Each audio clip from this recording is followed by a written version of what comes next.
Last session, Smenk summoned Aurum and Calix to the Laughing Inn and received them in a plush office, still heady with perfume and company.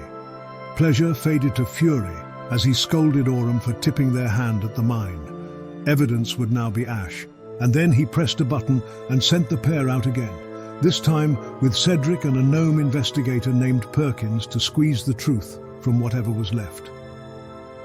Diamond Lake watched Cedric with wary fondness as they passed.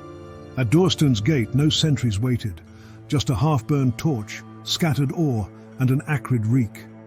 Aurum doused a dangerous blaze beside vials of alchemist's fire, and Perkins produced a scorched sigil that echoed faint rubbings from Tilgast's mine.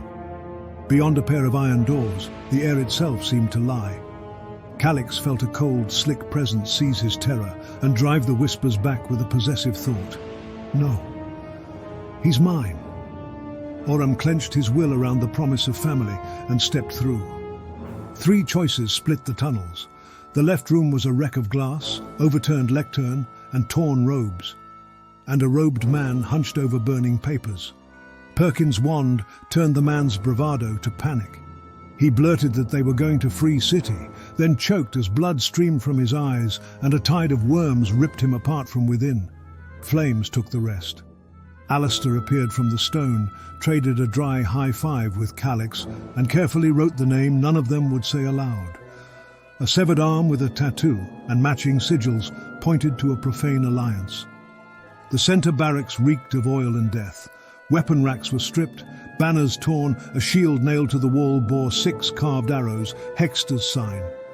The rightmost chamber was butcher's work. Cages wrenched open, chains swaying, a toppled altar and a massive boar, barely breathing as its skin rippled with what fed inside.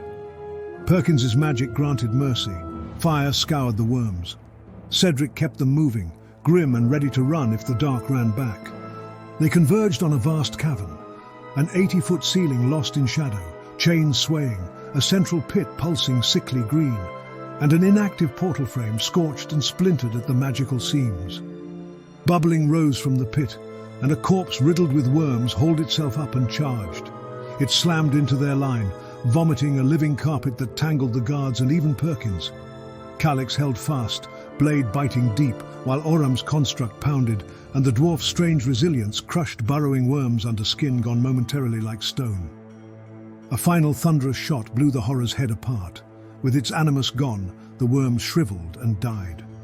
Smenk chose pragmatism over heroics. He called the miners, laid black powder, and after a quick dash by Perkins to retrieve one last secret, the fuse burned. The mountain roared, the entrance folded, and Dorstone was buried.